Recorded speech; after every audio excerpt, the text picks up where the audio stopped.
गुरु भक्ति योग।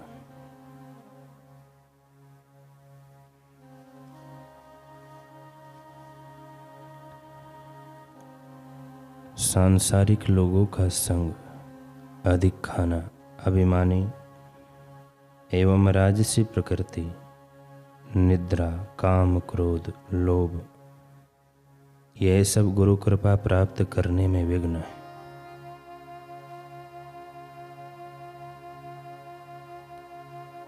गुरु के स्वरूप का चिंतन करने में निद्रा, मन की चंचलता, सुसुप्त इच्छाएं जागना, हवाई किले बांधना, आलस्य, रोग एवं आध्यात्मिक अभिमान विघ्न है। गुरु सब शुभ गुणों के धाम है। शिष्य के लिए गुरु जीवन का सर्वस्व है। गुरु भक्ति जन्म मृत्यु एवं जरा को नष्ट करती है। गुरु भक्ति ईश्वर कृपा प्राप्त करने का एकमात्र साधन है। जो आत्मज्ञान का मार्ग दिखाते हैं वे पृथ्वी पर के सच्चे देवता हैं। गुरु के सिवा यह मार्ग कौन दिखा सकता है।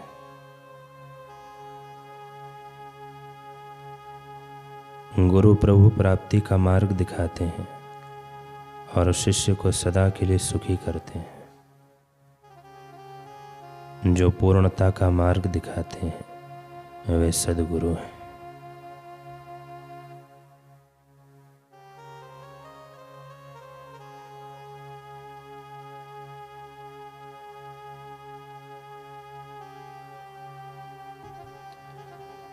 महात्मा बुद्ध कौशल जनपद में ठहरे हुए थे।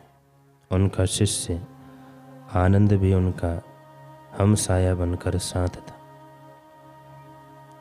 अश्विन पूर्णिमा की सुबह खिली कौशल राज परसेंडी भगवान से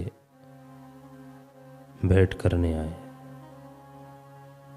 राजसी शोभा उनके घर अलंकार से फूट रही थी। चेहरे पर भी राजसी चमक थी। आनंद ने यह चमक दमक देखी, कुछ पल अपलक हुआ, राजा को निहारता ही रह गया। आकर्षण आनंद की पुतलियों में दीपा उठा था। राजा तो गया,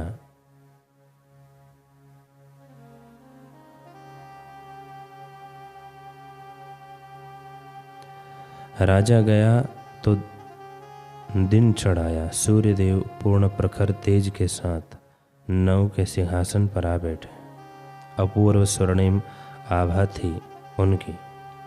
आनंद की चौंधियाती आंखें उनसे जा मिली। सम्मोहन का भाव आनंद के चेहरे पर छा गया। अब दोपहरी थी। आनंद टहलता हुआ चैतन्य विहार में एक स्थल पर पहुंचा। वहाँ कालूदाई एक कोने में ध्यानरत है। बड़ी तेजस्वी आभा उनकी पोर पोर से छिटक रही थी। आनंद देखकर स्तब्ध रह गया। नैनों में गौरव भरकर अपने गुरु भाई को निरखता रहा। अब सांझ ढल आई थी। ये तीन घटनाएं आनंद ने पूरे दिन भर में देखा।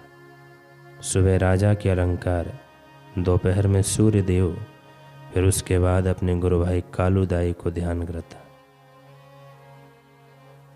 सांझ ढल आई। सूर्यदेव अस्ताचल की ओर कदम बढ़ा चुके थे। टिम टिम तारों का संसार लिए नभ में चंद्रमा खिल गया था।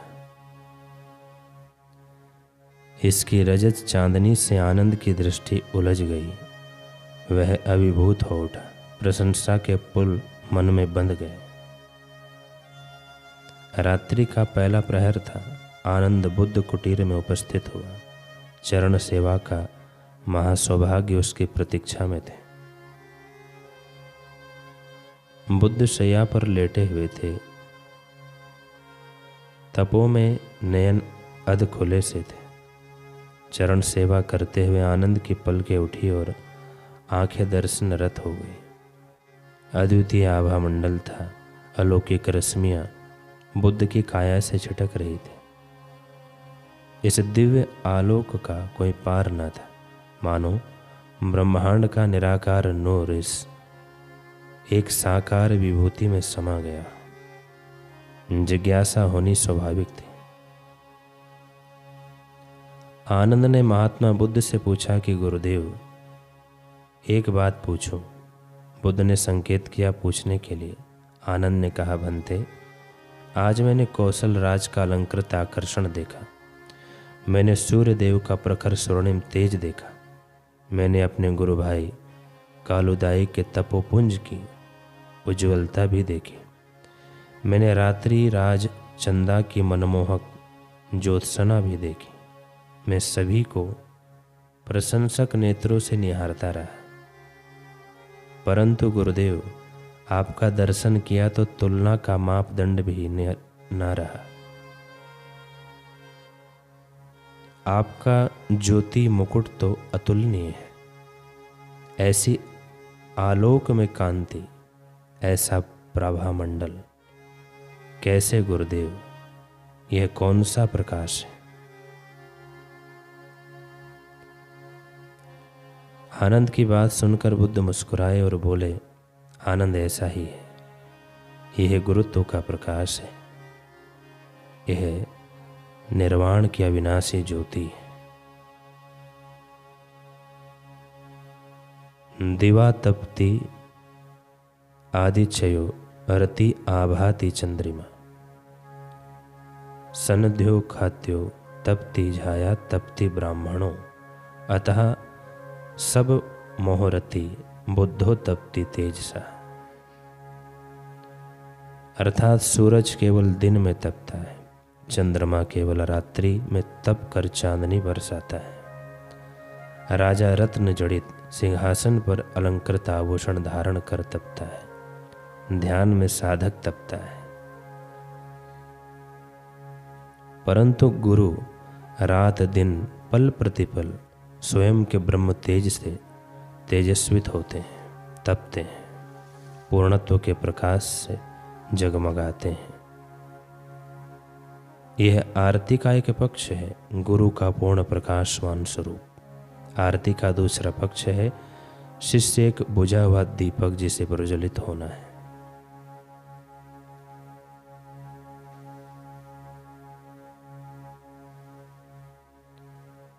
बुद्ध का शिष्य चुल्ल पंथक ऐसा ही निस्तेज दिया था।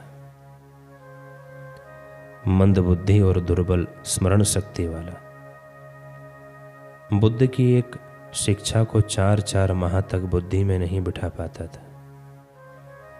जिस भी कार्य को हाथ में लेता वह उल्टा पुल्टा ही हो जाता था।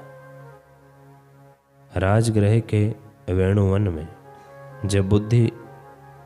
जब बुद्ध विहार के लिए आए तो चुल्ल पंथक को इनका सानिध्य मिला, परंतु ग्रहणशीलता हो तो कुछ प्राप्त हो। चुल्ल पंथक औंधे पड़े खाली बर्तन जैसा रुलता पुलता रहा। संघ के बाकी भिक्षुक उसके रहन सहन और बर्ताव से खूब खिन्न रहते। कई बार चुल्ल पंथक को विहार त्यागने तक का सुझाव दे डालते। एक दिन कुछ अलग घटा। हुआ यूं कि जीवक नाम का एक अनुयायी विहार में आया, यानी आश्रम में आया, और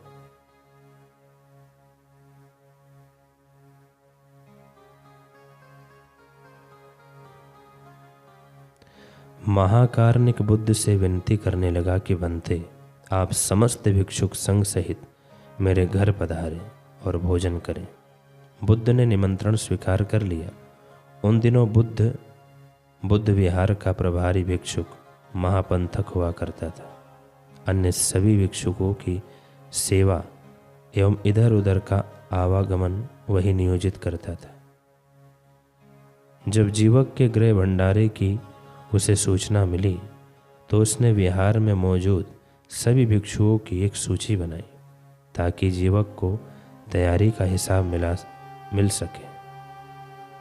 इस सूची में सभी भिक्षुओं के नाम थे, बस एक चुल्ल पंथक का नाम नहीं था, जिसे सब लोग अत्यंत मूढ़ समझते थे। अब संचालक महापंथ को खतरा था कि चुल्लपंथक इस महाभोज में कोई अमर्यादित हरकत न कर डाले जिससे बुद्ध संघ को ठेस पहुंचे। इसलिए सोच विचार कर उसने सूची में मूढ़ चुल्लपंथक का नाम अंकित ही नहीं किया। मध्याह्न का समय हुआ। वेणुवन में भिक्षुकों की कतारें लगी थी। सभी जीवक के गृह की ओर उन्मुख थे। चुल्लपंथक को पता चला कि वह आयोजन में भाग लेने के लिए नहीं जा सकता। अत्यंत खिन्न हुआ। वह घोर अपमानित व वंचित भावुकता का ज्वर उसके भीतर फूट पड़ा। मुझे ही क्यों वंचित किया गया? चुल्लपंथक आंसुओं में भीगता हुआ है। चेत विहार से बाहर निकल पड़ा। गिरता पड़ता आंसू पहुँचता यह आहत भिक्षुक वेणुवन के एक निर्जन स्थल पर पहुंच गया और जोर जोर से अकेले बैठकर रोने लगा। सभी गुरु भाइयों को कोसने लगा, फिर थक कर सिसकता रहा। ये लोग मुझे ही क्यों अपमानित करते हैं? मुझे ही सदैव क्यों अलग रखते हैं?